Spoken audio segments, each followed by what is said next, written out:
Thanks everybody for your time. Sorry about the delay. So today's paper, I guess I read this around the holidays, and I'd also been reading Marcus Hutter's paper on general induction, or what's it called, the general theory of induction.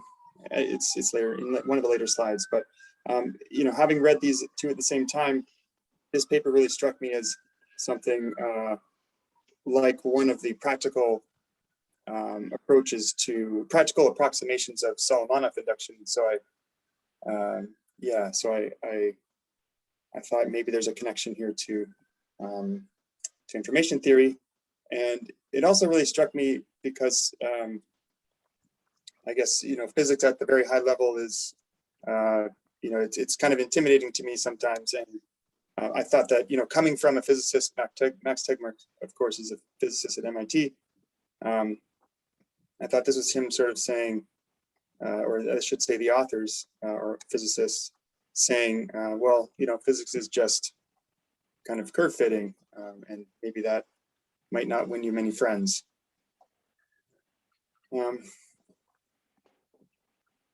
So sort of a general overview of the problem, where we're trying to discover models and trying to automate the process of model discovery. So we use as input a set of observations, and that set of observations includes the dependent variable that we're trying to find. And then we come out with the expression that links the two. But the big problem is that the search space is really big, and it quickly gets out of hand and quickly becomes intractable. So you know, if you're generating, if you have an expression of length n, then you have a library of s. There's the term elementary operators. If you have s elementary operators, then there are s to the power n possible expressions. So even for fairly simple expressions, there are, or fairly short expressions, there are a lot of things to check, a lot of expressions to check. So the elementary operators include the independent variables, and they also include the mathematical operators that are used. And one of the questions that I thought was really interesting was there's a choice of the library. So, you know, this kind of comes back to information theory in that sense as well, where, you know, you can design your library to have some amount of expressiveness or some amount of redundancy, and so you can sort of change things that way. And that's maybe something I'll leave for the discussion at the end, but it's something I thought was really a really neat idea. So I guess the question is, how do you trim the search space, or how do you reduce the number of expressions you need to check, and then, you know, how do you actually express your results? Because I guess in this case, you know, we're using observations, and so we have some finite precision on those, and we have, you know, a finite set of observations. So we have at least a lot of possible models that will fit the set of the data set. And then, so how do we incorporate, you know, okay, so we incorporate parsimony to evaluate what's the best model. So I'll just kind of briefly go over some motivation for this, and I'll summarize the results at the outset before going into the method. The method that's presented, and then I think, like, I'm not going to go into too much detail about the different components of the method, like the strategies that are presented, because the more I dug into this, I guess the more my confidence was beat up. The confidence in my understanding of how it actually was carried out. I understand the components, you know, in and of themselves, but when it's put together, I think I'll get to that in the questions. But there are a few interesting questions about the implementation. So we'll get to this at the end. So yeah, I think what really struck me and what caught my attention about this paper is the opening with this anecdote about Kepler, and like when we read historical, I guess, recollections of how how these pivotal models were discovered, well, it just seems like somebody with a genius level mastery of physics and mathematics, comes from first principles and derives this thing, and it just it just happens, and it's unachievable, and the authors kind of bring this down to earth with the Kepler example, because he didn't start from nothing. I mean, of course he had genius level mastery, but I think they mentioned in the paper that he took 4 years and basically 40 tries to come up with the elliptical orbit model. But going back to the time, he had the benefit of the state-of-the-art set of observations that came from Tycho Brahe, who spent a lifetime collecting observations of the motions of planets. And not only did he have those observations, but he had an intimate knowledge of the process by which those were collected, because he was an assistant to Brahe, and so he had like really intimate knowledge of how those were collected, and so he could have faith in using this data and not say, well, the method is bad or whatever. But also at the time, the heliocentric model was out there, but I mean, according to what I read, Brahe himself was a proponent of the geocentric model, and he actually withheld some of the data from this data set that he gave to Kepler, because he didn't want him to confirm the Copernican model or the heliocentric model. So that was just a really interesting kind of aspect of that. Yeah, he had good data. He already had models that that described some of the motion, and he was kind of performing this search, right? This search of an improved model that would have I'm not sure about the complexity, whether it would be less complex or more complex, a tidier expression of the motion of celestial bodies, but lower error or better accuracy. And so when I read that, it made me think of the sorry, I got to go back here. So Marcus Hutter's philosophical treatise of universal induction, where he talks about Solomonoff induction, which is basically you have to consider all possible models, and it's of course not computable, or it's not possible, but it's effectively a brute force search of any possible model that can describe a set of observations.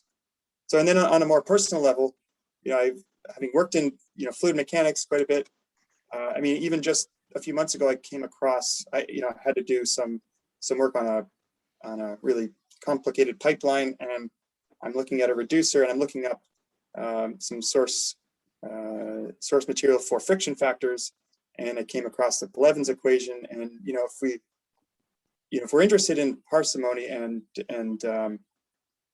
yeah, these like really kind of tidy models for for physical phenomena, I think this is a good example of like how did they come up with this? And I know I just thought, well, is there a way to apply AI Feynman to this kind of model or this kind of set of observations? And I would just like to do it.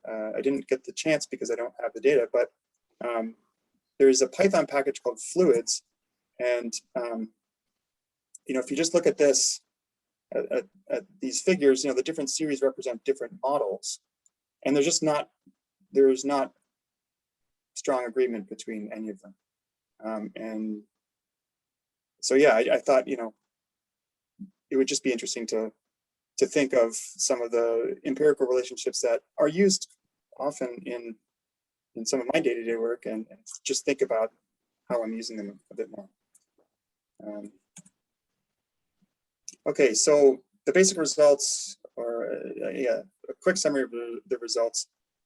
So taking 100 equations from the famous Feynman lectures on physics, and then using the actual equations to simulate observations, the AI Feynman algorithm discovered all 100. And then there was a further set of 20 that were pulled, 20 equations that were pulled from other texts, and they were selected based on their complexity, and it solved many of them.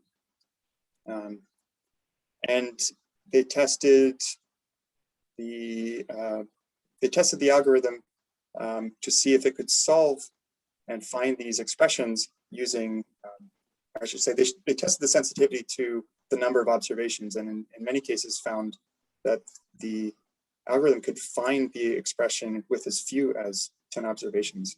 And then they went back and then added noise in kind of order of magnitude iterations, and just to sort of see the sensitivity to, or the robustness to noise, to adding noise to the observations.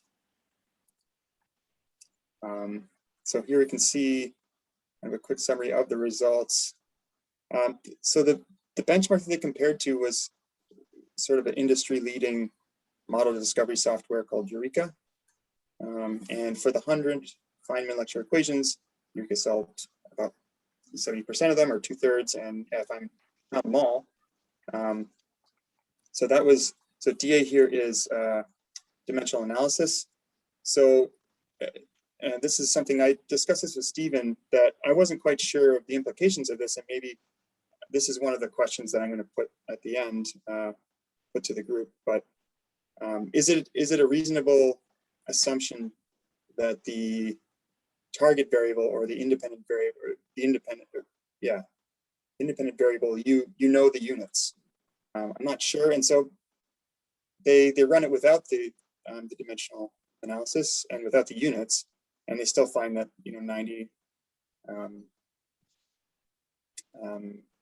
93% of the Feynman lecture equations were found. It didn't say about the 20 bonus equations, however, I couldn't find that. So a substantial improvement over the state of the art.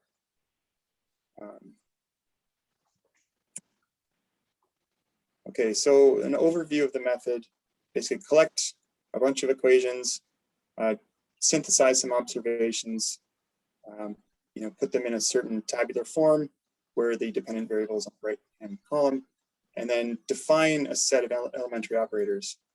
And what they do in the paper, they create 3 different libraries, and they try on all 3. And I think that might have something to do with trying to keep the keep the complexity small, or keep the search space as small as possible. So instead of just making the base of the exponential really large, maybe picking targeted elementary operators so that you keep that base small. And so what they do, they know that there is some redundancy in some of these, like you can compute pi with using 0, 1 in increments, and or you can approximate it, I guess, and division. But it's so common that maybe you want to have pi as a symbol. So then you go and you actually generate the expressions, and then they standardize the generation of these expressions using reverse Polish notation, because of course it's a bit more efficient. You don't need to use brackets. So for instance, the scalar product of vectors is written, well, in this case it's not that, the advantage isn't that evident, but it's a standardized way to express these things, so that the complexity of the expressions can be compared. And I thought I actually had to go back and brush up on reverse Polish notation, but I don't think it necessarily means that you'll have unique expressions. So you can have you can have equivalent expressions in reverse Polish notation that are written differently, or that have different complexity. So what they do is they start with the simplest possible models, and those are basically constants. So those are length 1, and then they increase the length of the expressions by 1, and just keep keep going until, yeah, I guess, I don't know until what. There's a limit set on it. There are a few limits set on the algorithm. So then they try a few different strategies. So first of all, dimensional analysis, and then, you know, if it's a polynomial, it's pretty fast to solve. So try that, and then trying brute force. So that if none of these three strategies solves the mystery function or the mystery expression, then they go and train a neural network, a feed-forward neural network on the observations so that it enables interpolation of the function, and then these other simplifying strategies such as symmetry and separability can be used. So I had to reconfigure the diagram because it wouldn't fit on, but basically, yeah, these three strategies are tried first before the neural network is trained, and then the neural network basically lets these other symmetry, separability, setting variables equal to each other, and then transforming X and Y.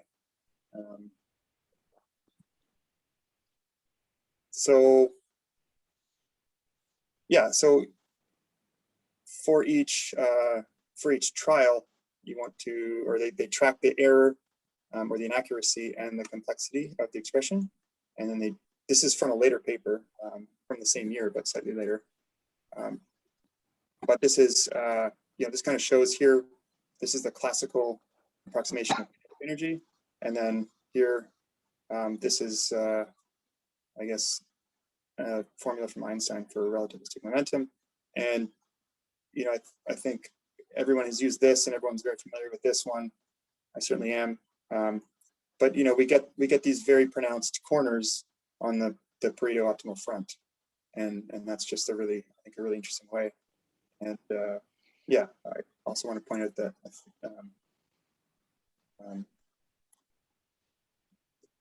I can't, Stephen, do you remember the title of this paper, or or maybe can you share it in the chat?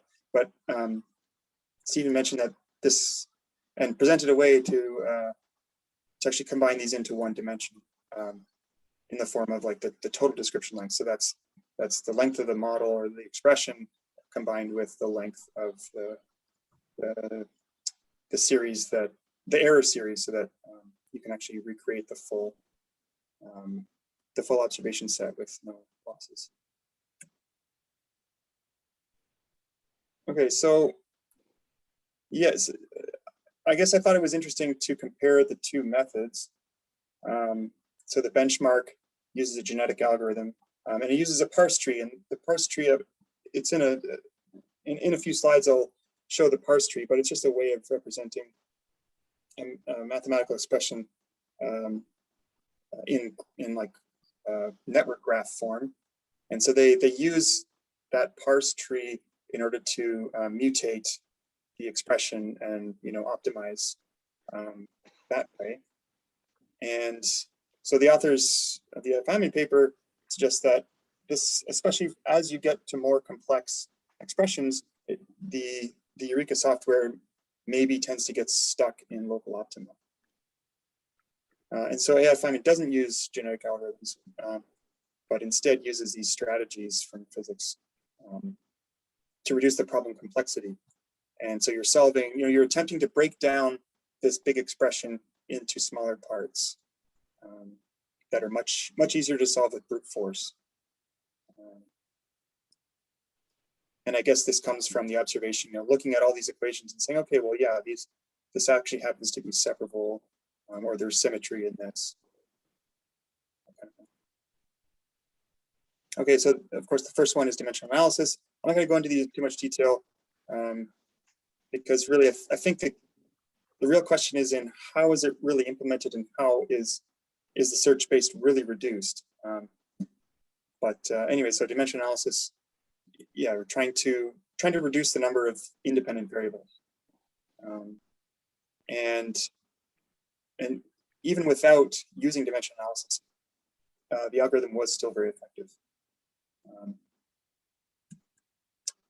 So yeah, then, like, you know, a simple polynomial Fit is tried with, I guess, depending on the number of terms, but it's fast even for large polynomials. Compositionality. So here's where we get into the parse tree idea, and I think the two methods, the Eureka and the AI Feynman, use the parse tree in different ways. And again, the Eureka uses the parse tree to actually mutate the expression, in a strategic way. And AI Feynman doesn't, but it does use it to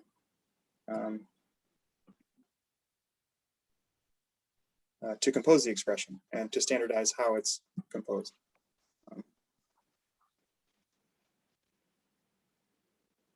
Okay, so smoothness. So then, if those first three don't work, then a neural network is fit and or is trained, I should say, so that you can interpolate between the actual observations, so that to check for translational symmetry and rotational symmetry. So yeah, the three types of symmetry that are attempted are translational, rotational, and scaling symmetry, and then separability. So separability, I think, comes back to the parse tree again. I think by using the parse tree,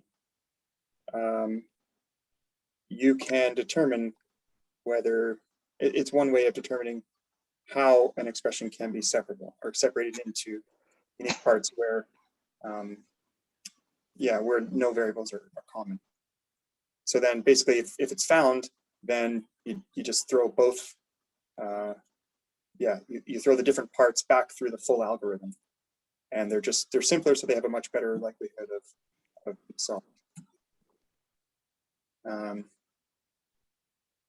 So for all pairs of independent variables, it then tries to set them equal to reduce the number of input variables.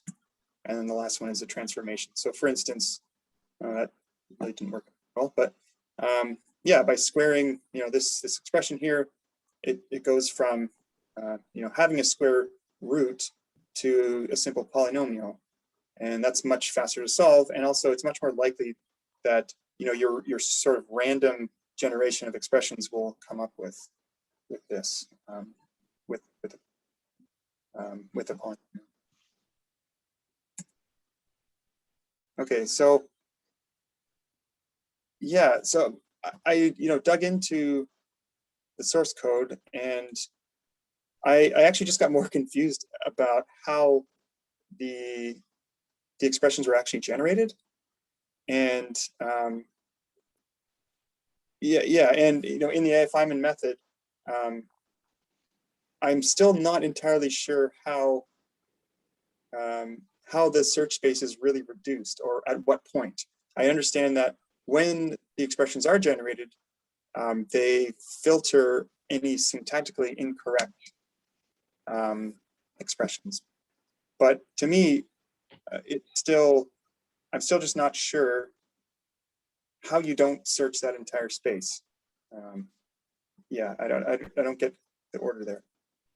So then, this idea of the choice of the symbol set, and I talked about that at the beginning, but by adding a symbol for something, say like pi, and I think they give a few other examples, but a symbol that might be, or I should say an elementary operator that might be discoverable with, say, might be composed of 5 other symbols, by replacing it or increasing the symbol library by 1 and adding a symbol, a shortcut, right? You're increasing the frequency that's going to be attempted. So you can play with, you can sort of direct the way that, or I should say the frequency with which certain operators will be tried. So, if 2 pi is coming up a lot in some discipline or some field, then why not include that as an elementary operator in the library? And so I tried to actually go through the expressions, and I thought I could go into the source code and get the reverse Polish notation form of all 100 Feynman lectures, Feynman equations. And I was just going to look at the frequency of the different operators. But that turned out to be a big rabbit hole. And so I spent a lot of time doing that. I mean, they give them in a spreadsheet, but they're more like in Excel form. So I wasn't able to do that. But I mean, I think just the idea is pretty interesting of thinking of the probability distribution of each operator, or say of all the expressions, how frequently do certain operators occur, but also, like the, I think I noticed in the paper in a few instances or a few examples they give, if you use something like run length encoding, can you compress the expressions even further? So, yeah, so basically you're playing with this, right? I should have, instead of S+1, I should have used like A and B to describe. Like you're changing the complexity by selecting or by customizing your elementary function library. Yeah. So yeah, I wasn't quite sure. It seems like there's not that big an effect. It went from 100% discovery success to 93% when you don't use, or when you leave out the variable units. So it doesn't seem like it's that big a deal. But I guess, yeah, me not understanding really how that worked, I think that's a question I'd like to raise. So that's the end of this presentation. Yeah, does anybody have any intuition about that step of how how the space was actually trimmed, or how the search space was reduced?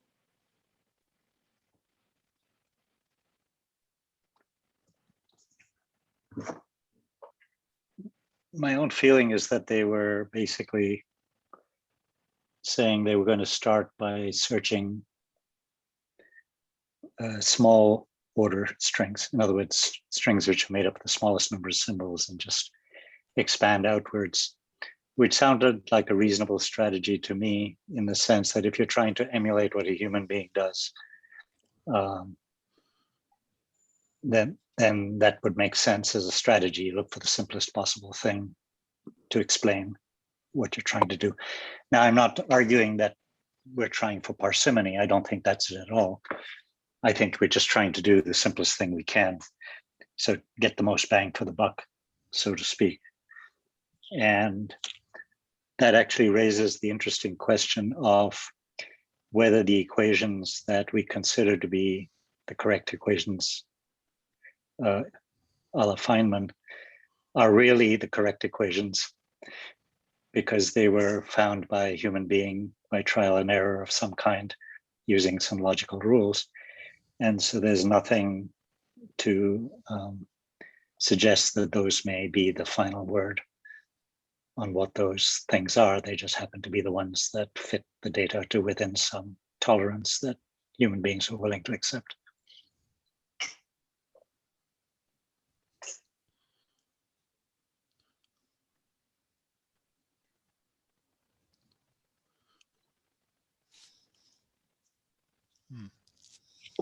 Yeah, I guess the question of the end use comes into play as well. I mean, when I first saw this paper, I went to GitHub and I cloned the repository, and I just tried it on. I had been looking at some stage discharge curves, and I had a set of observations, and so I just threw it in there to see what happened. But yeah, of course you have to tweak. So they use a bunch of hyperparameters to sort of tune the training of the neural network, and yeah, basically for every one of the strategies there's a parameter, and And one of them is, if the precision of your observations, your expression, or the expression that you choose, should reflect the precision of your observations. So yeah. maybe the MV squared over 2, if your observations aren't in the order of 10 to the minus 9, do you really need to use the more accurate expression? So I agree with you about the data resolution issue, but I think there's also the amount of data issue. And in MDL, one of the interesting comments Grunwald makes is that the goal of minimum description length is not parsimony. Parsimony is an outcome of minimum description length, in the sense that as you throw more and more data at the problem, the description length, the minimum description length explanation can increase in size. So what it does is it picks the optimal description length for the amount of data that you have, and then as you throw more data at it, it can sort of gradually increase in some kind of way that sort of smooths out. It doesn't keep.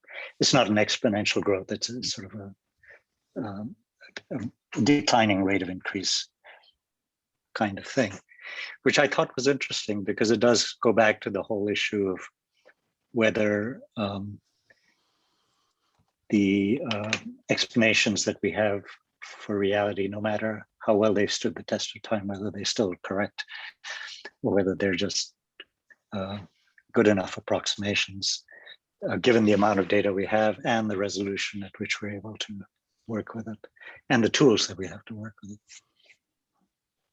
But still inherent in that idea is that you prefer shorter description lengths, right? So even though with more data you can go to more complex expressions, but I think they suggest that the preference for shorter description lengths is an outcome rather than an imposition, in that the theory suggests that the shorter description lengths on average have better generalizability than the longer ones. Yeah, and one of the possible explanations for that is if you consider the universe to be computable and you accept a Turing machine as a model for computability, right, where the programs are self-delimiting. So basically, whatever part of the tape gets read is your program and the rest is kind of gibberish. It doesn't matter what is there. Right. Then any short program is equivalent to all the extensions of it. So it represents a larger part of the exponential space, right? Right.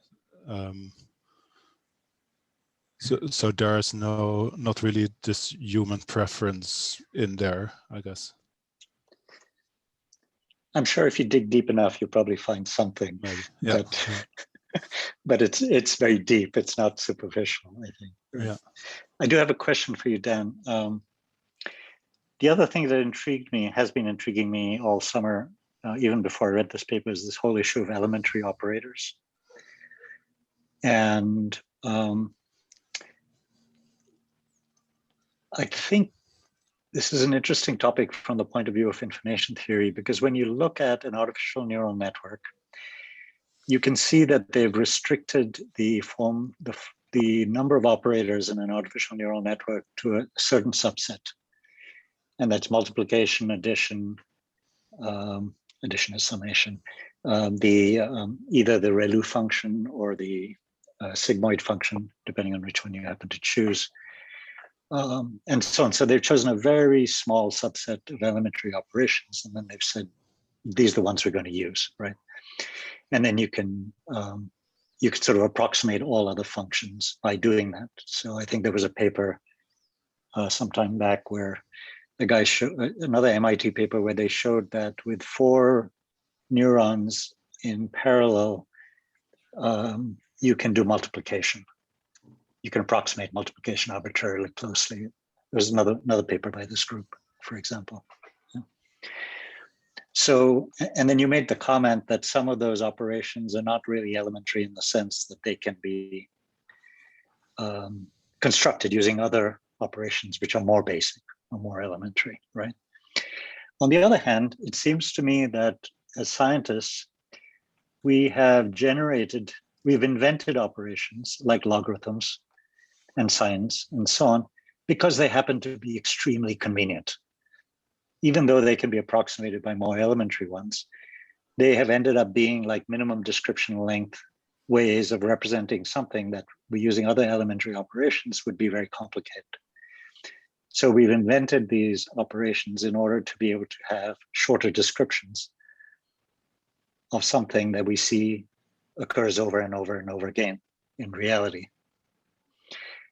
So I was intrigued by what you'd come up with in terms of, you know, that issue of the choice of what is going to be my elementary set of operations, because there's nothing stopping us taking our neural networks and expanding the set of operations from being a sigmoid or a ReLU function to logs, to exponentials, to a whole bunch of other things all done in parallel.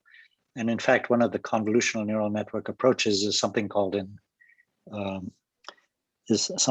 inception net, where they do a whole bunch of CNN operations in parallel, and they say we let the CNN choose, you know, which is the appropriate one.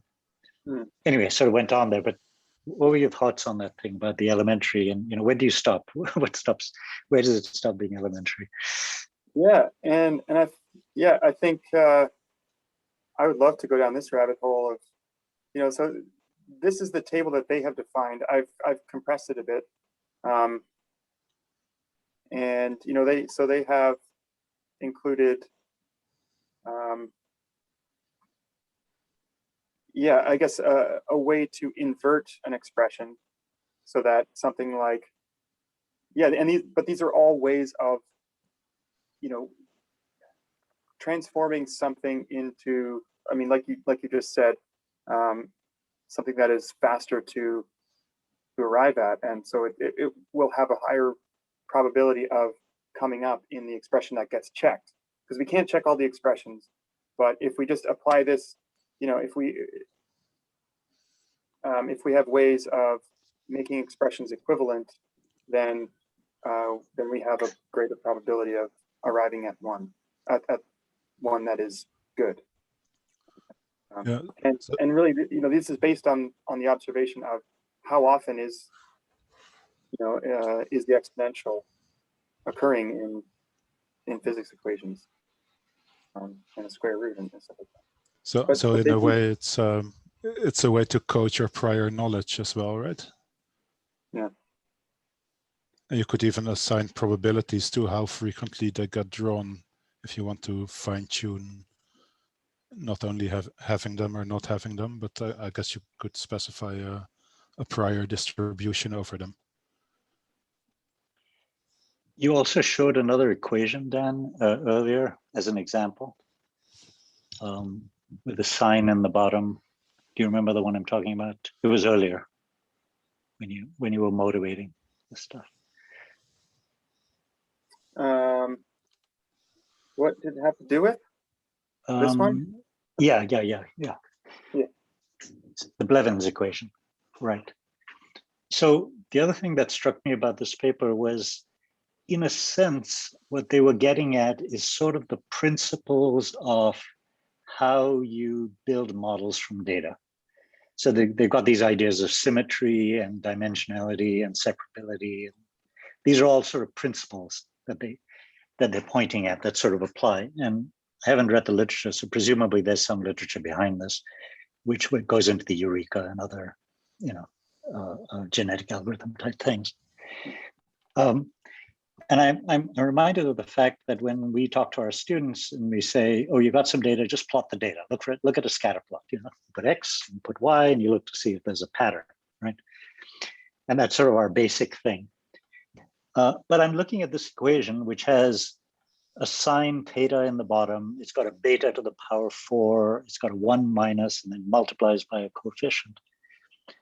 And I'm going, what is the thought process, the logic behind a person looking at the data and saying it has to have a sign in it, it has to have a beta to the power 4 subtracted from 1. I'm a little bit lost with the principles, you know, that go to doing this. And somehow the idea is that if you're a physicist, you somehow have the ability to see things in this way, but I'm not quite sure what this way means, right? And it seemed like the paper's trying to point at that, but I can't quite get it. So I mean, a lot of the form of a lot of these different models is quite similar. So, Yeah. you know, there are local optimizations around, you know, some prior model that they have used, and they're dissatisfied with the accuracy of it and they want something better. So that's my guess, and maybe that's really insulting. Of course, because I haven't read, you know, Blevins. I haven't read the source for that, right? So, but that's what we do all the time, right? I mean, we take an explanation and we say it's not good enough, and then we postulate some. But are we just shooting in the dark when we do that, or what is the logic that we follow? And does this paper help us in terms of pointing at some logic that we could adopt and use? Did any of that jump out at you when you were reading it? Yeah, I mean, you know, I guess what immediately struck me was they, you know, at the outset they say Kepler took 4 years and tried 40 models. Well, you know, we can try, I don't know, like 4 million models a second or something, you know, so we can use that to our advantage. But again, I think, you know, that the tools of physics are just, you know, they enable you to traverse the very narrow places in the space that actually have structure, where the vast majority of it, like, you know, almost as the space grows larger, or as the expression length grows larger, it's effectively vanishingly small where structure exists. So at some point, maybe you have to. And so I guess that idea of, yeah, maybe that's where I got really excited about this idea of looking at all these famous equations and saying, okay, well, how often do certain things act in combination? You know, what are the forms that are recurring, and how do those, like, is there a statistical way to look at the structure of elementary operators? Yeah, like they say, you know, it's not that common to have exponents greater than 2 or 3 in these, so you don't really need to go very high because they just don't really occur. They also insist on using integer exponents when possible, right? So that was a preference they imposed based on what human beings seem to want to do, right? Although it also follows from parsimony in a way, right? If you have to write out the whole decimal number. Yeah, I think there was something else. There was one of the transformations that allowed them to use. Yeah, there was some transformation that, and I can't remember where exactly it was, but they basically say they can work out decimals, and, you know, they can work with integers because of some transformation. Yeah, so there was a discussion about that. But I seem to remember something along the lines of they would try 4 and then they would try 4.001 or something, and if it didn't make a huge difference, they would prefer 4 over 4.001. Even if 4.001 give you a marginal increase. So I had one other thought. So if you look at why they use the neural network, it's mostly to explore those symmetries, right? And I think maybe there's a difference between the physics that you can test in a lab and the physics that you observe in nature, where you don't have controlled experiments, because here they basically generate the data as random, right? So everything varies at the same time.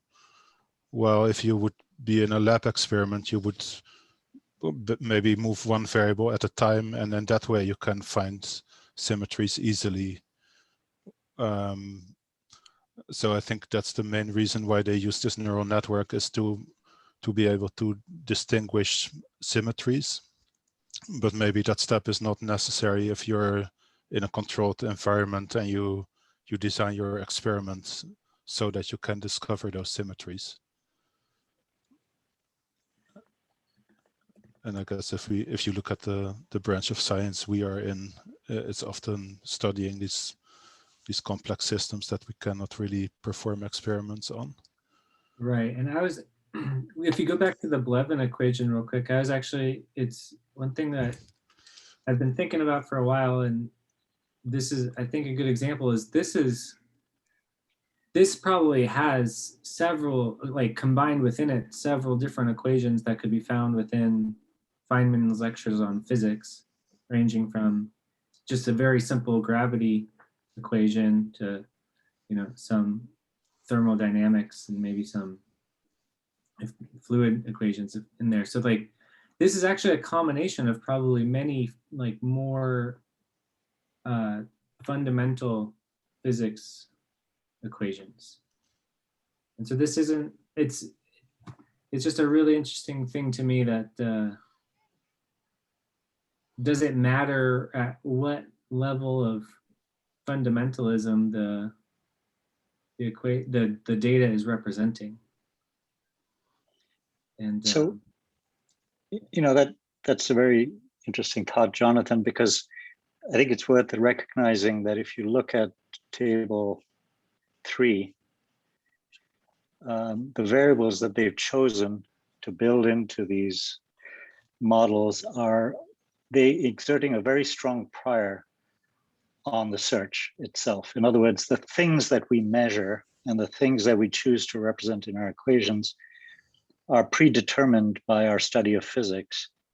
And so we've decided that acceleration, angular momentum, area, capacitance, charge, current density, all of these things are the variables that we're going to consider as being the basic things that are in there. So, it presupposes that search has already been done. Yeah, and as opposed to having to invent a new variable, to fit something. Yeah, and I think that was my criticism. Like, for example, if you look in the table at force, it's the Newton, which is defined as meter kilogram per second squared, I guess, or where was it? Yeah. So already in there is actually the equation that they're looking for, right? Because if you just would measure force in a lab, who would think about defining it as a function of acceleration? And if you look at what strategies were used to find, you see dimensional analysis appears in like 90% of them. So I think, yeah, so Dan said, like, they still find 93% if they don't have the units, but maybe they wouldn't find it as fast or with that little data. So I'm not sure, Dan, did they discuss anything about that? Like if they left out because I think putting in the units is basically giving it the solution, or at least a very narrow search space for the solution already. Yeah, like it's kind of the trick we use when we do engineering exams, right? You look at what's asked, what units they need. You look at your formula sheet at which units are given for the constants, and okay, probably you have to use this one, right? So yeah, sorry, go ahead. Yeah, and I think that's where I started to go off the rails. I went into the source code trying to figure out, okay, well, I mean, I understand that the performance wasn't diminished.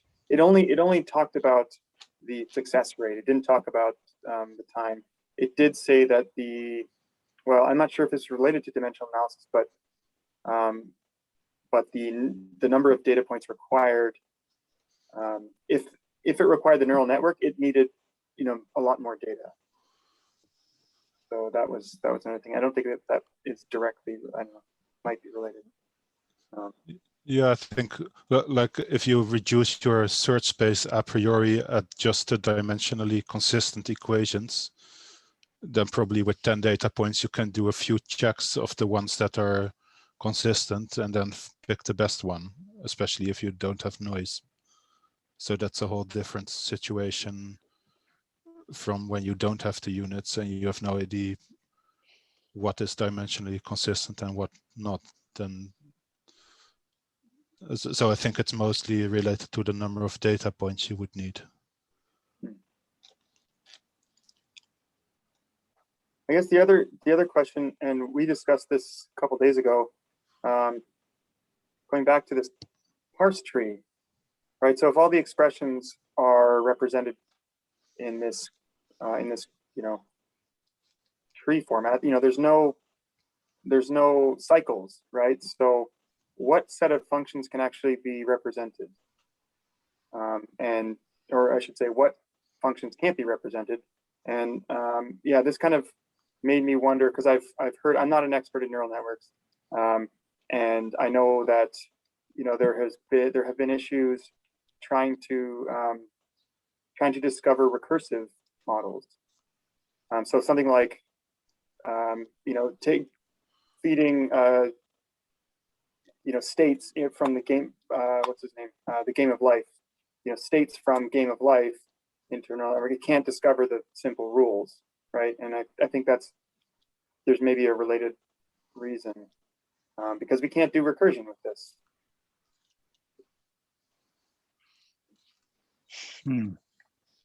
Yeah, so that would be basically the difference between a Turing complete language or one that's not. And I guess maybe this language is not Turing complete. Because if it would be, there would be expressions that you're not sure will actually give an answer, because if it's Turing complete, there should be a halting problem. And I think there's not if you just compose things of these symbols. So I'm not sure if that, probably practically that's not an issue, but it does restrict the space that you can search somewhat to not the full space of computable systems. Unless you included a recursion operator in your library. I don't know what that would be, but yeah, and then I think it's even needs to be partial recursion, right? So it's not just a for loop, but it has to be a while loop that evaluates something and then either exits or not.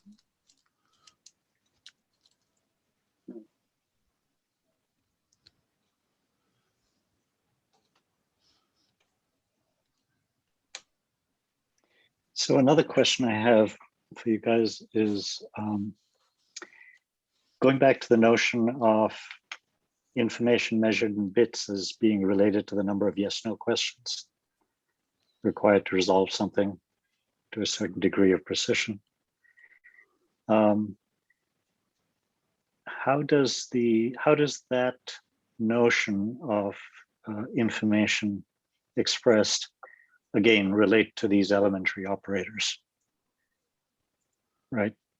Because presumably when you construct an equation out of elementary operations, it reflects a certain amount of information in the sense of number of bits, in the sense of number of questions that you have to ask in order to be able to pin something down to within a certain level of precision. That's what it's all about at some level. Simplifying it now to a very binary form of expression, but the relationship exists. So I'm wondering if anybody has thought about that that relationship between operations and information expressed, information loss. I know Uwe was starting to think down those lines. Yeah, I think maybe you can, because the bits are not the only language that you can use, right? So maybe you can imagine a compiler that compiles the expression in this language into an executable that are then zeros and ones. And that compiler would be a finite length program. So that's what minimum description length of Hutter and Grunwald and so on would be doing, right? Yes, so they would say, okay, there's a fixed constant that we don't know, but it doesn't matter that much because it's a constant. So when things grow, the importance of that vanishes. So it's kind of similar to prior information, how that becomes less and less important the more data you have. Yeah, so in a way, there is some arbitrariness up to a constant in the beginning. And I think we might as well just look at the number of operators. So if there's 8 operators, then you could encode for each of them with 3 bits. And then just multiply the length of the expression with 3. And that would be the number of bits needed to encode each expression, given that prior. But then maybe if one symbol occurs way more frequently than 1/8 of the time, you could look at the entropy of the distribution of symbols instead, and theoretically that could give a little gain in description length. Yeah, so I think it's something along those lines. So in the end, this all could be translated to an executable for a computer that are zeros and ones, right? So at least we have that. Sorry, go ahead. Oh, sure. I was just gonna say something I was thinking about that's definitely related to the math operation question.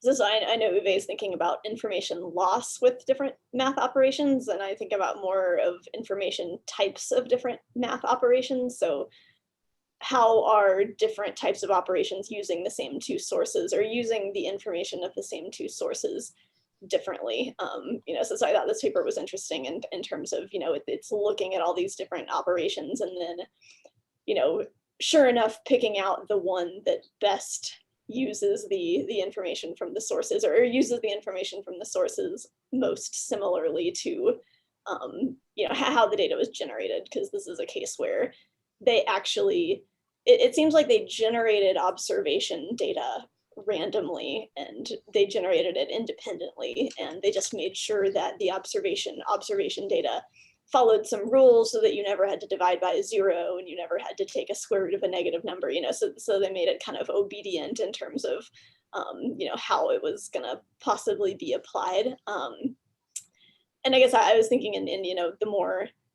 messy real world situation where if the observation data were, just something that I had observed one day or data that you had generated, it could be synthetic, but they're not independent or they don't span a good range.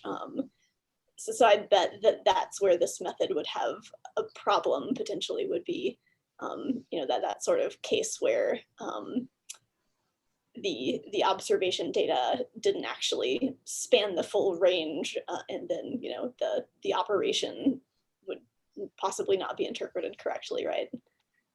Actually, Blevin's equation, if you could put that up again, Dan, is a good example of that,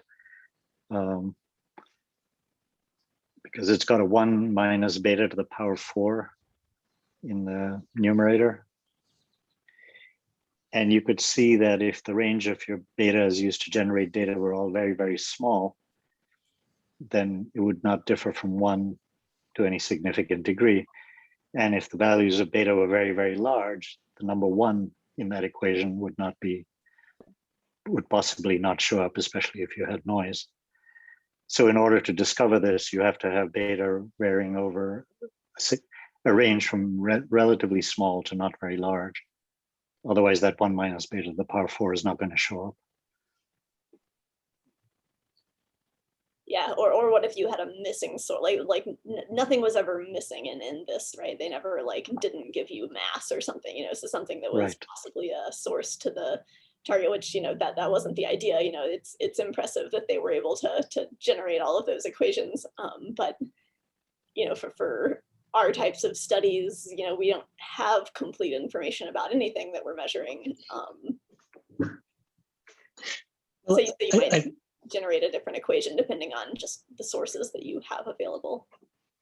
I mean, I think the paper is interesting in the sense that there's a criticism of neural networks and deep learning in that you're saying we can't understand, right? We have an equation, it fits very well, but we can't understand what's underlying it. And what these people are showing is a way to build operators, which could be built into an artificial neural network context, where the outcome is something which is closer to what people who study physics would say, oh yeah, that makes sense, right? So it's kind of like a bridge between that. So instead of just using ReLUs as primitives, you're going to use sines and cosines and power operators and logs and all the kinds of things that physicists like to use. So you're using the language of physicists in order to give the physicists something that they will be comfortable with. I was going to say, yeah, so in the opportunities for future work section, one of the things they discuss is doing some kind of pre-analysis, to maybe figure out things like, okay, are there oscillations that might be served by incorporating a trigonometric function, or figuring out something about the observations that something about the information content of the observations that tell you something about the which operations or which operators are more likely to be used, or sorry, yeah, more likely to be involved. Okay. Yeah, that's kind of interesting, because to even know if there's some periodicity that would require a trigonometric function, you have to have the data from the correct perspective, and even getting the data in the correct perspective requires some knowledge. So the data that's used to generate these already has some prior information from the user in it.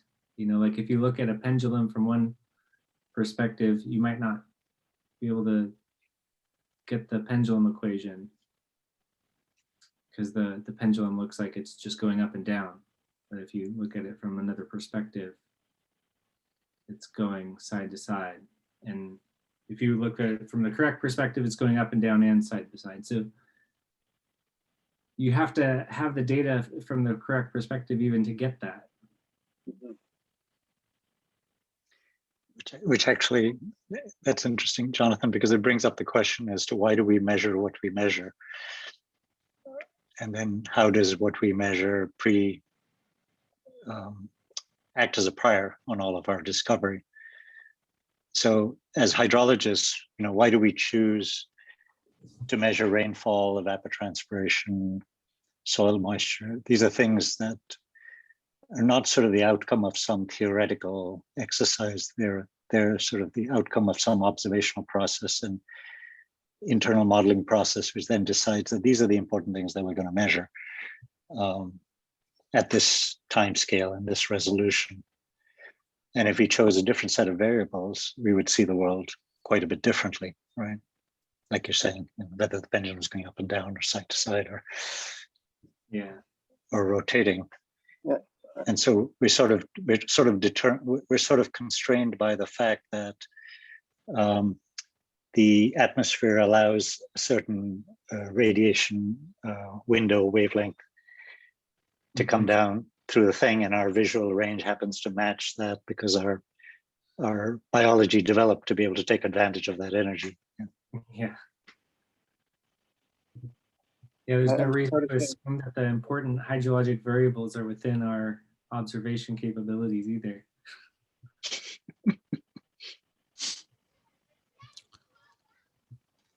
Going back to the comment or the question, is there a way to capture lag or delay dependence? Yeah, what that just raises is, okay, well, I mean, state space, the the perspective of state space, well, we have a circle, right, for a pendulum. And so is that because, you know, if we don't have a velocity measurement, if we have just a sequence of position, well, we can still get velocity. We can still get the perspective of a circle. So is that one way that, yeah. I mean, I don't know if that, no, I don't think there is. There's a way to do, I'm not sure, I shouldn't say, I don't know if there's a way, I should say, I don't Also- know if you can do like a lag one dependence or something. Also, it seems that the inputs to these are not like time ordered sequences, right? All the equations that are in here don't have explicitly time in them. So it's more like different physical quantities, and the observations are just instances of combinations that occurred, but there's no ordering to them.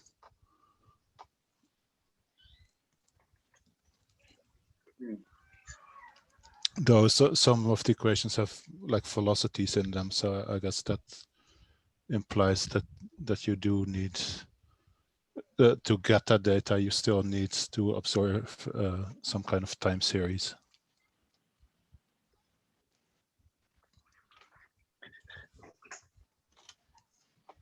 So here's a thought experiment question along the lines of something I had raised in a previous email, where I said, how do we use models for discovery? Right, we use models to make predictions and to do understanding. But the question I'm interested in now is, how do we actually use it for discovery? So let's take Blevin's equation. And this is not a perfect example, but just to motivate it. Let's say that we had never observed beta, and beta happened to be very small, 0.0001. Then the equation we would have fit is something like FD over H sine pi theta by 2, right? Because it wasn't important, and it would have fit the data as long as we varied FD and theta over some significant ranges. In order to discover this equation, beta would have to vary over some significant range.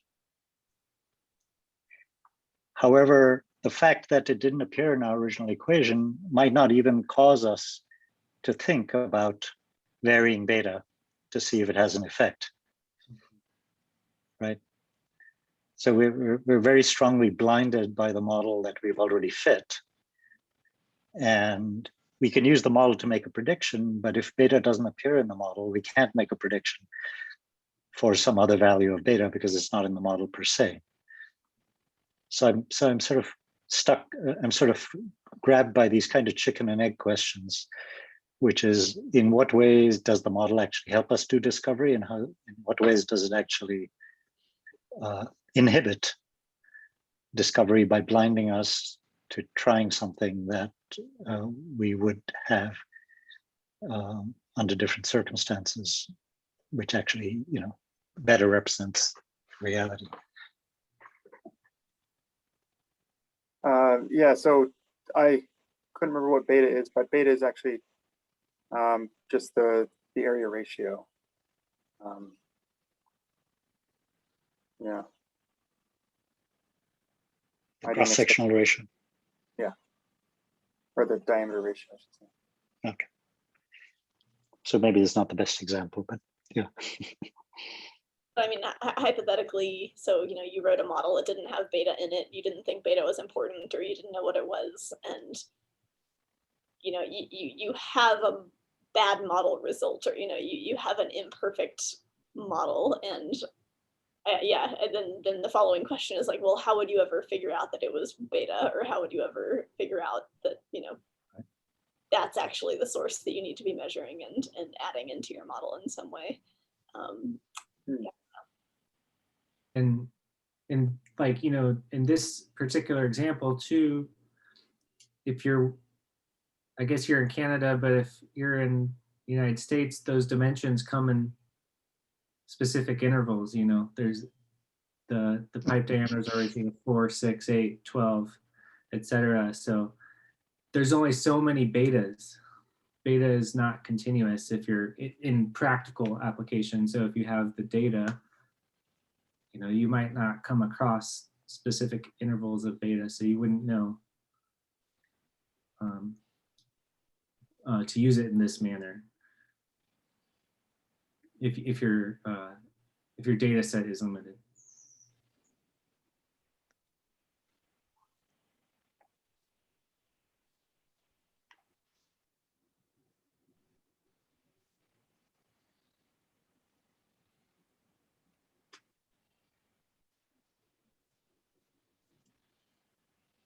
Yeah, maybe I actually went looking for experimental data for these types of internal flow systems problems, because I've used the D.S. Miller book quite a lot in practice, and yeah, I mean, I haven't been able to come up with anything, but if anybody has any ideas, if anyone knows some sources, because I also think, like, well, yeah, if some of these are actually used in practice, but the source observations aren't available, should they be used?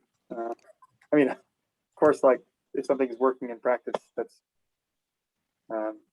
maybe proof enough, but yeah, I would just, if anyone knows of any sources, that it would just be really interesting to run this on a set of observations for anything to do with. Dan, if you didn't have the code, do you think Pardon you me? could have reproduced, if you didn't have their code, do you think you could reproduce what they did from their paper? Oh, no.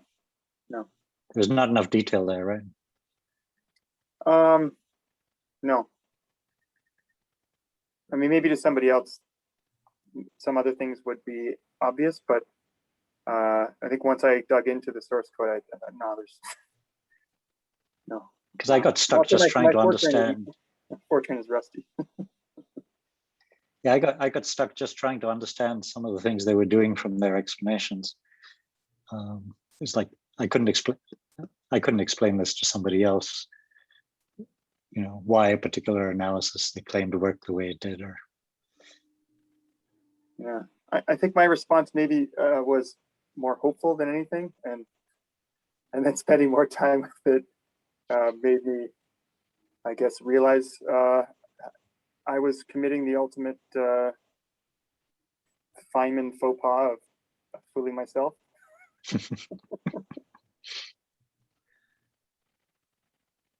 Yeah, I don't know if you've heard Lex Friedman's podcast, but the author was actually on Lex Friedman's podcast last week or the week before, so I got to hear that, and it was kind of an interesting perspective on a physicist dealing with machine learning and what they hope to get out of machine learning in terms of physics, and it seemed like their ultimate goal is to be able to find equations for new sets of data that we don't have, so, or equations that we don't have for new sets of data. So I thought, Sorry, was that related to his new book? Was it Life 3.0 or something? Or was that an old book? Because he'd been on a couple of. I have seen. I think he was the first one on that podcast. yeah, he was. Yeah, that's right. They mentioned that. I didn't see the first one. No, he was mostly talking about this paper, actually. Oh, okay. I did see one where he was discussing it, and then I actually, because Marcus Hutter was also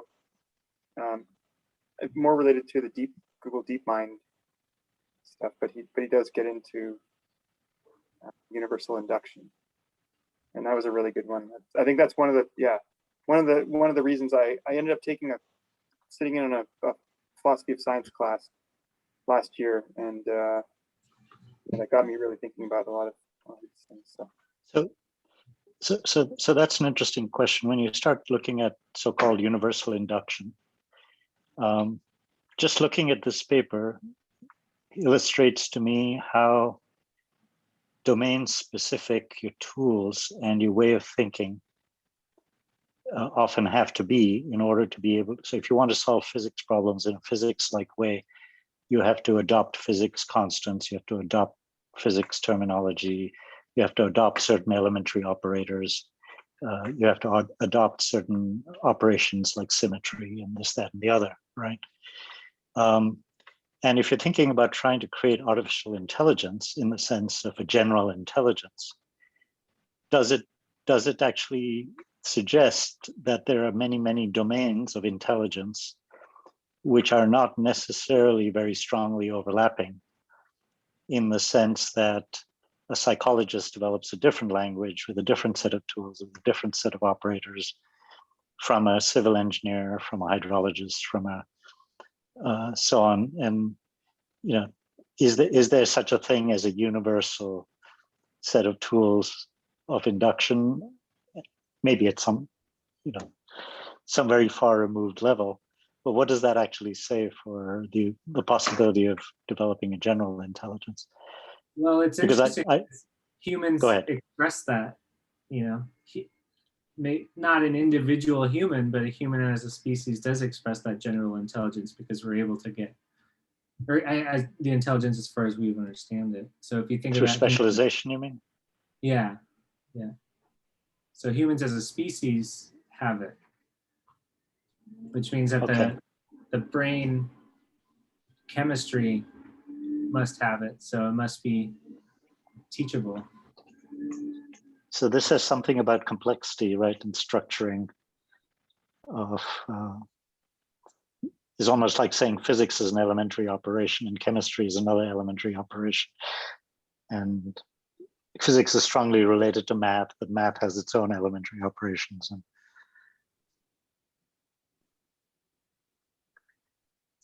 And is information theory somehow more elementary and fundamental than all of them? Or Of course, otherwise we would be wasting our time here, right?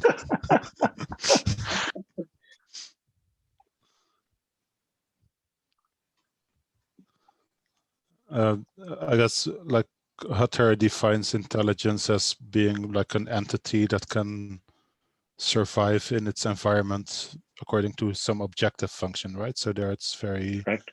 prediction oriented in a way, like taking an action and making predictions. And, dynamic environment, yeah.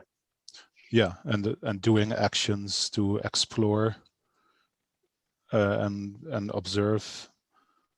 So maybe if it's at that level, it doesn't really matter so much which language, as long as it's some kind of complete enough language.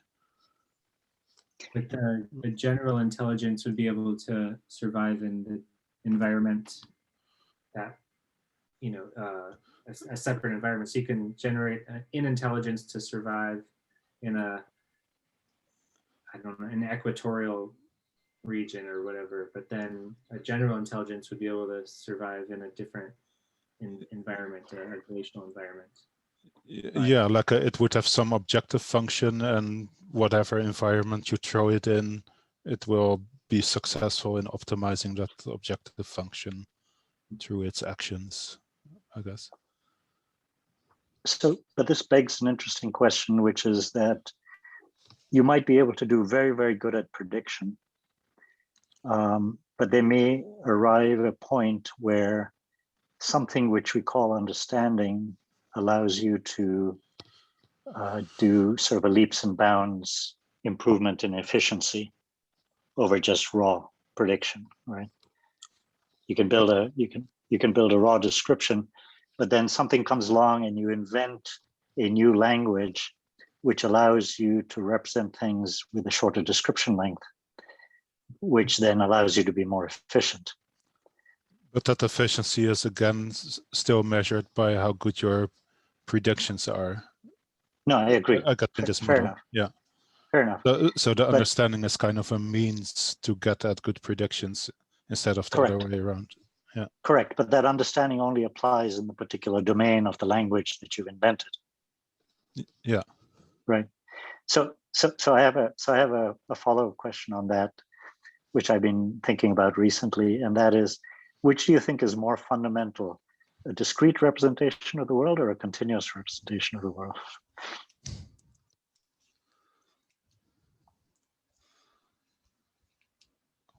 I would bet on discrete. Well, so, yeah.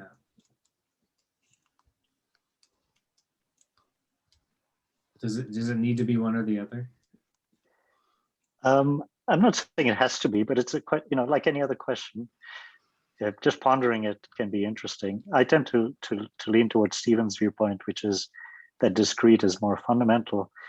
And my working hypothesis right now is that we invent the illusion of continuity in order to have a more compact description of the world.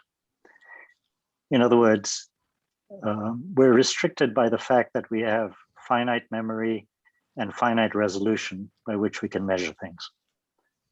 Right? So the fact that we have finite resolution almost inevitably, almost presupposes that we can't represent things in a continuous fashion. They're always going to be 0.01, 0.02, 0.03, 0.04, at that level of precision. But if I say, so I could store all the possible values of x squared in my representation, or I could invent terminology which is x raised to the power 2, which is now requires just two symbols, x and the power 2, to represent all the possible values. I can invent sign as an operator, and so that sign operator applies on the variable and means I don't have to store all the possible values. I can just represent it by this equation which says sign or something. So my working hypothesis is that we actually invent language, including the language of math, in order to be able to have shorter description length representations of things which we would otherwise need huge amounts of memory to be able to store and work with. I think from the human perspective, that's almost certainly true, since every data we collect is at some level discrete.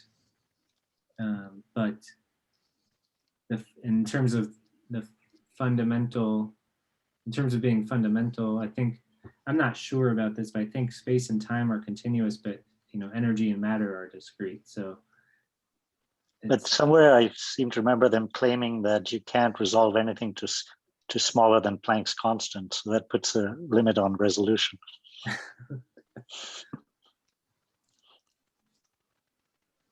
Probably, yeah.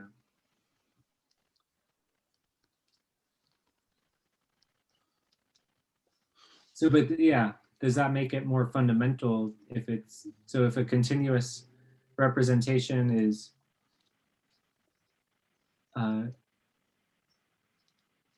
let me just, maybe I not quite catch it. So a continuous representation, so x squared as a continuous function can be represented with fewer information, but the data which x squared represents has more information. So the discrete data is more fundamental because, is that because it has more information?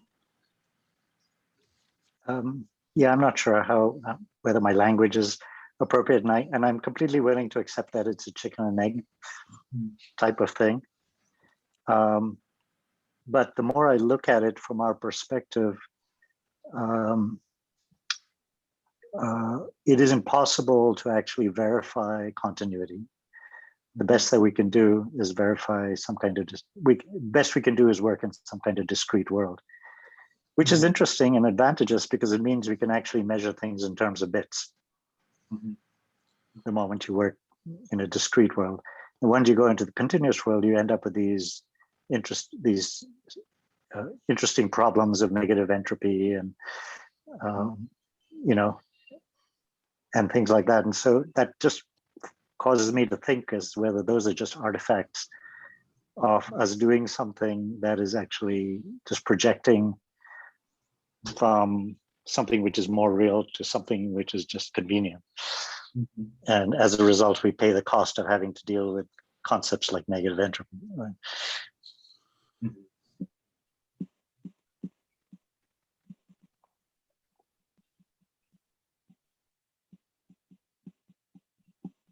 Yeah, that's an interesting question. I think there was also some proposal by Solomonov to like replace priors in the form of probability densities over real numbers to discrete distributions over computable numbers. And actually computable numbers are kind of one level of infinity less than this real numbers. So that would point to a like some model that's, I guess, countably infinite instead of uncountably infinite or something. Yeah, so to me it appealed because I still get anxious when talking about infinities, and that somehow having to do something with the real world instead of abstractions of it. So yeah, but maybe that's just there was this other paper that says like a perfect theory of everything will be subjective, and that was talking about that you could in principle build a perfect model of the universe, which is just a random tape of zeros and ones, and you feed it to the Turing machine, but you just have to say where it has to start reading, because like the infinite tape with zeros and random zeros and ones contains every possible program, so you know it's somewhere in there. And that was kind of related to the fact that the best model of the world will be a function of your place in it as an observer. So maybe there is not a single best most fundamental description, like there's multiple descriptions and some of them work better from our viewpoint. So there is not really one objective viewpoint in which to describe the universe with the perfect model. That made a lot of sense to me too, even though the way the paper was written was a bit ridiculous, but yeah, it really makes you think. I think there's something fundamental in there. Of course, you are starting with the 0-1 binary foundation for all of those arguments, right? Yeah, or just it doesn't mean to be 0 and 1, just computability as something well, I'm just going back fundamental. to Chiaro Marletto's book, where she defined information in terms of the ability to flip, right? To occupy two possible states.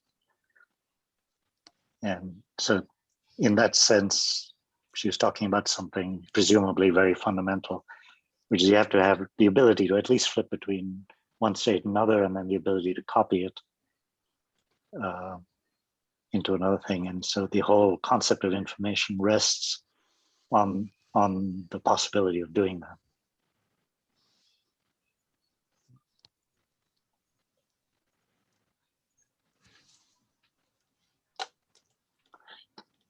Have you So, heard of the bathroom equation? Bathroom equation. I'm gonna have to look that up. Okay. So when you go into the shower and you hit a cold water, you turn it up to make it hot, and it takes a little while, and sometimes will get too hot. And then you turn it down, and it takes a few iterations for you to get to this optimal, right? So essentially that's a reflection of delayed relationships, right? And that's not very uncommon. I mean, there is a whole theory of delayed differential equations and so forth. Inertia, yeah. And I'm just wondering to what extent a lot of what is here is basically synchronous dependencies, synchronous in time, but not delayed dependencies in there. And if you start to incorporate that, you can't incorporate memory without delayed dependency Right. in there. So, and systems with memory are pretty common in nature, right? I mean, so the question is, what is it here that is the big idea, in the sense, is this a launch pad in some fundamental way which can then serve to look into newer questions rather than what has been reproduced from Feynman, because those are largely deterministic. I mean, I don't know if you feed the chaotic data to it, will it recover a chaotic equation? Because those data will masquerade as stochastic in there, right? So there isn't a representation of stochasticity and probability. And in absence of that, to what extent it is appropriate to talk about information within this context, right? Because, I mean, information requires this duality, the counterfactual, and that introduces stochasticity as to what hasn't happened could possibly happen, but we don't know whether it will happen or when it will happen, and that reduces that, introduces that. So the bigger question in my mind is, what are the limits of applicability of what has been presented? What is here is great. I mean, no question about it.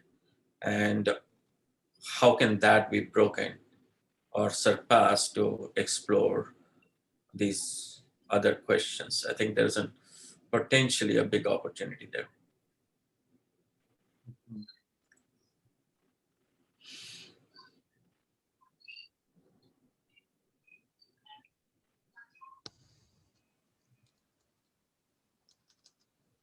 Alison found the shower equation. Yeah. There's a related question that has been running through my mind, and that has to do with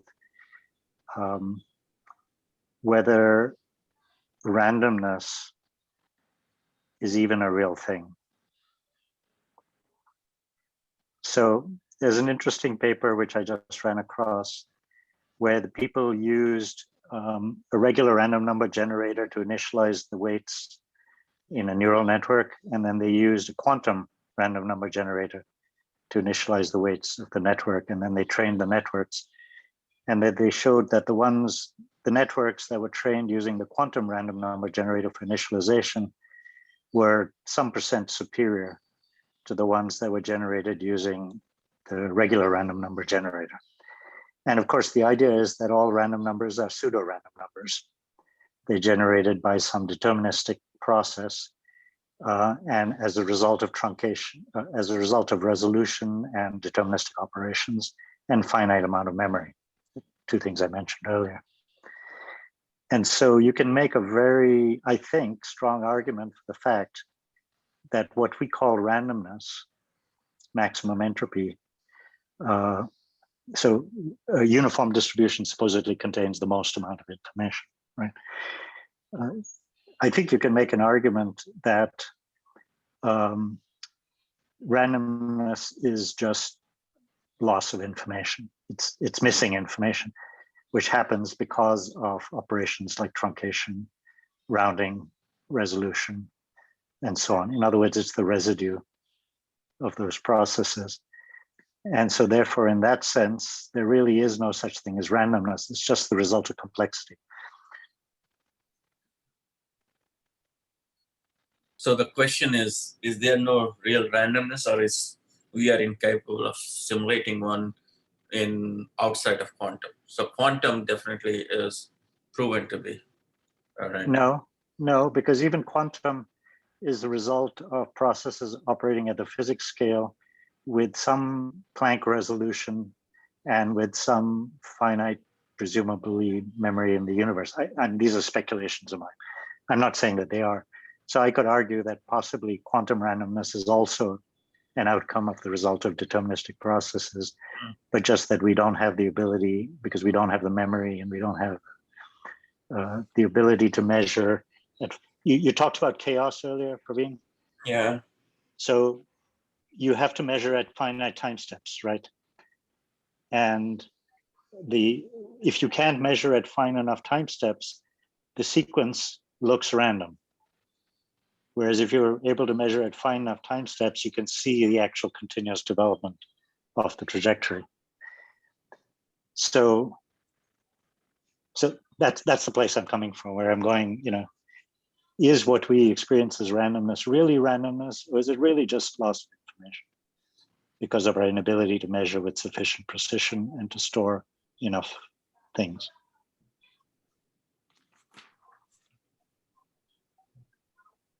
Yeah, that's an epistemological question.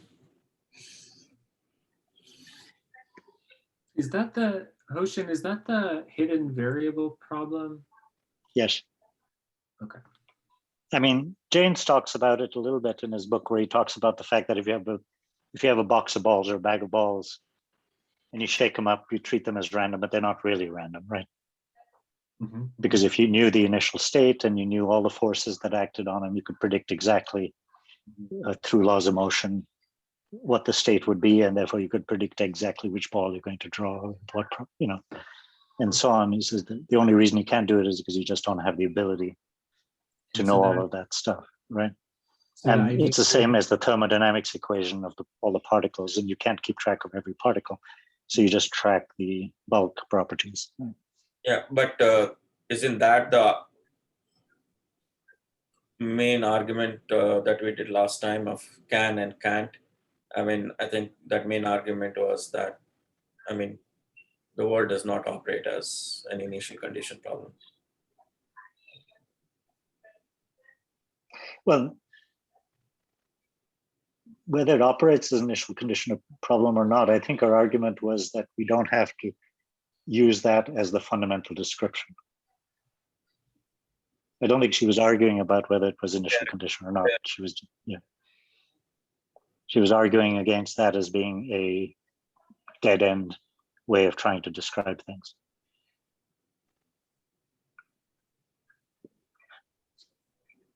But it does raise the interesting possibility that our dichotomy of deterministic and random is a somewhat arbitrary one when you take it to its extremes. And it begs the question as to whether there's true randomness or whether it's just the artifact of simple operations building on top of each other, complexity arising, and then randomness is an outcome. The apparent randomness, just like apparent structure, is an outcome of that evolution of like the game of life operations, happening one on top of each other.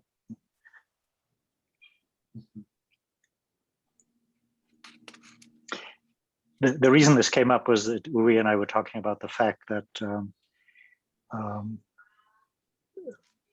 let's say you do a random walk. You take a random variable and you do a random walk on that variable where you add a new variable to the previous variable. So you got epsilon and you add epsilon, you get a random walk, right?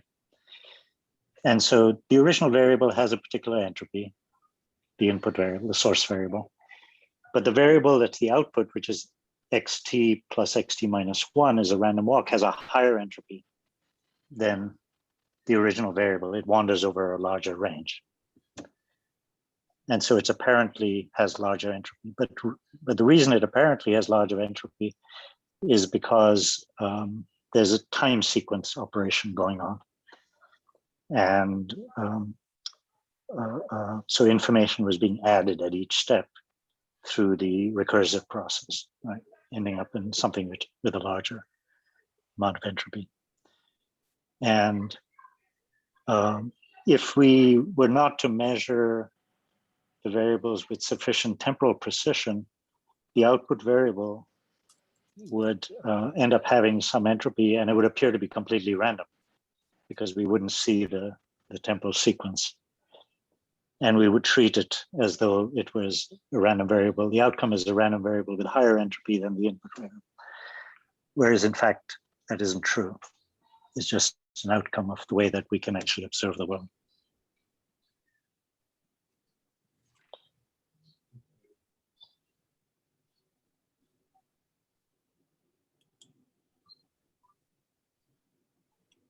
I remember Koutouyanis also in his paper on the random walk on water, he used some example of a chaotic system where randomness grows with just two states, but that was simulated in discrete time. Yes. And actually, if you look at, I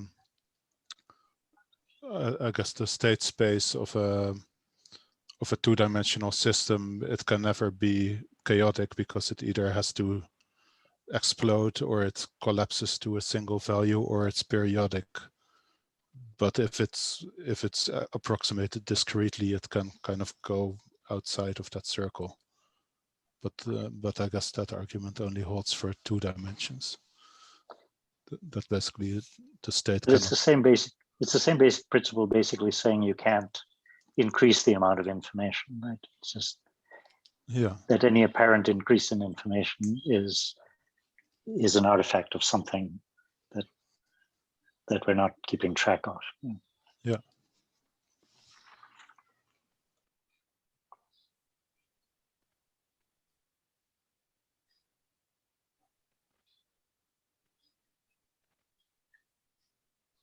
And any operation I can think of will either only preserve information or lose information.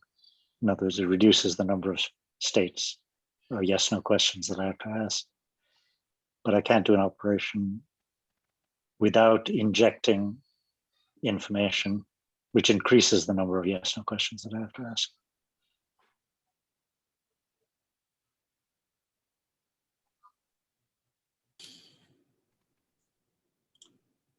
So Leila has posted this chat saying we should talk about the reading. Francina, yes. Yes, I don't know if you can see all the link, or maybe I can share my screen very quickly.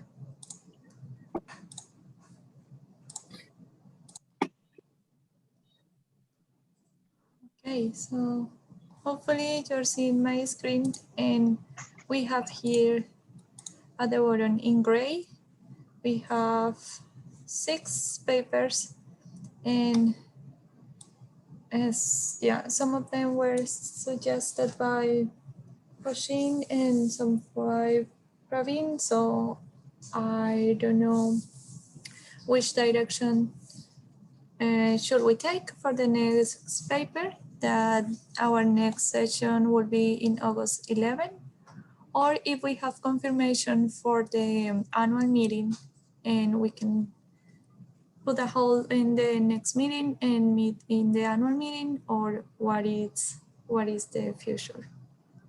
Yeah, okay, so I think I dropped the ball. I didn't get a response back from Ben. And then I sent him an email asking what he wanted to do, and then it slipped my mind completely until you mentioned this, Leela, just now. Okay, all right. It's hard to organize annual meeting at short notice, but I have a thought in there. Instead of going through another reading assignment, we are about at a 1-year point where we have been doing these readings. And I love what we're doing, and I think we should continue, but maybe we take a pause for one meeting and basically synthesize or think about what we have read, and if there is some commonality and other things, and just for us to take a step back from randomness and see if there is some order and structure, and there are some 1, 2, or 3 intriguing ideas that we may think about and go from there. I mean, we've talked about this AI machine learning for discovery. I mean, maybe we spend 15 minutes with Hoshin talking about what that might be. And if somebody else wants to pick up something on that, I think it's more, I'm thinking some synthesis, perhaps more forward-looking, right? So if you can bring some ideas together and talk about it, I think that might be helpful. Would it potentially also be interesting to have some like breakout rooms to focus on certain discussion topics or something to get? I'm not sure if that is conductive to having more brainstorming for the future. But I like this forum. I mean, of the whole. I think there is a lot to be learned from each other. We can foray into other people's ideas. Breakout rooms will just reinforce what we think is important. Right? I mean, we will choose to go there. And I think I just like this pretty broad discussion. It opens you up in there. So we might do like the same 2 hours, and I would suggest maybe 3 or 4 people volunteer to take a lead to introduce a synthetic topic emanating to extend from what we have read, maybe something that is more forward-looking, and doesn't have to be a long presentation, maybe just even one slide of putting something and saying, okay, let's talk about this. That might create some excitement, and then we can go on to next year's reading emanating from that particular thing that, well, let's think about this particular topic a little bit more. So you're suggesting, Praveen, that people independently try to do a little synthesis and then come ready to talk about what they've been thinking about? Yeah, either individually or in a group. I mean, self-organized, 1 or 2 people saying, hey, look, here is a thought that is bugging me.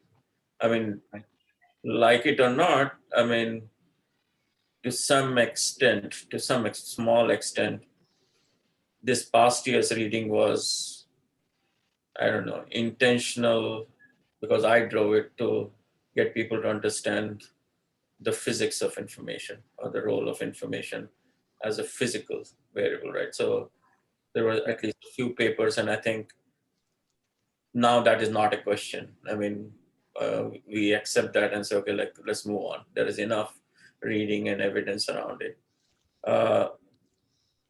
Is there such a key idea that we may do something like that, or 2 key ideas?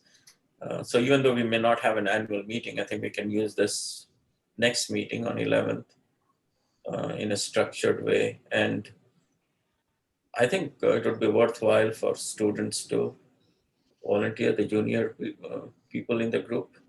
So Leila, maybe we send out an email to everybody saying this is what we are doing, because a lot of people are not there. I don't know, people in Europe, are they still taking vacation in August? In which case, we should push it by another meeting. But timing is important. Well, I mean, UWI is not here just because of the floods, I think, and they're having to do a lot of work analyzing the flood data from Germany.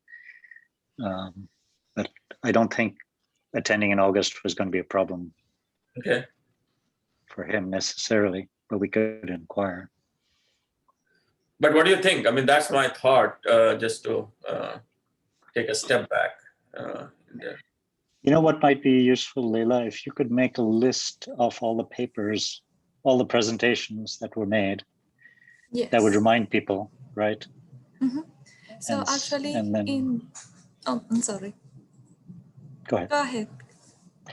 Oh, I was just saying that would spark, and then, suggest to people that our goal is to do some kind of review, synthesis, and discussion as to commonalities, any new ideas that have been sparked, or anything like that. But what it's not that I love to hear my own voice, but I like talking about these things, and it does. I am very aware of the fact that oftentimes people attend and they don't say anything. So it'd be nice to somehow have a way of getting the other people to speak up. So. Yeah, I mean, the other thing is the debate papers we did. I mean, they were effective to some degree. At least 2 papers made it into the top 10 downloads, one on the model and hypothesis, and one on causality, were in the top 10 AGU downloads. At least people are intrigued about these things. Reflects. And if some new novel thinking comes out of it, we shouldn't rule out a possibility of writing something synthetic out there to get people to coalesce around that, right? So that might be another outcome if you could foster that. I'm not saying that should be our goal, but. Sure. Well, I definitely think it would be worth trying to think back and see what some bigger picture things are. I mean, I'm being intrigued by, on the one hand, the concept of minimum description length as a fundamental concept, and on the other side of how complexity gives rise to the structure that we see in the world, you know, from simple things. I have my own, so I'm pretty sure similar things must be happening for other people. There must be ways in which these things are sparking ideas about the work that they're doing or things they're thinking about. Unfortunately, Dan's gone, but I wanted to, oh no, Dan's still there. I just wanted to point to this paper, Discovering Physical Concepts with Neural Networks by Iten et al. It's sort of like the opposite extreme to this paper in the sense that it's a relatively simple paper, which still tries to address the issue of how we could use neural networks to actually do physics-like discovery. So if somebody wants to pick up this paper at some future time, I just wanted to point it out as being one that might help continue this conversation. Mm-hmm.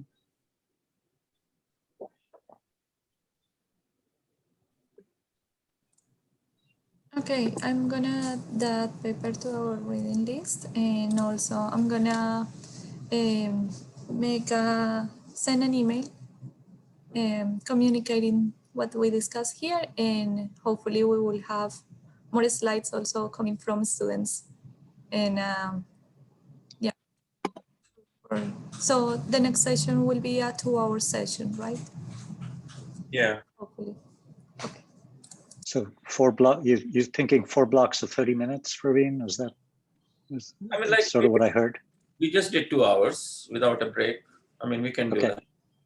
No, I meant, are we going to try to encourage 4 groups to form and make some little presentations, or At most 4, I would say. I mean, yeah, 3 or 4. I'm hoping people will propose some topics and be willing to lead a discussion, right?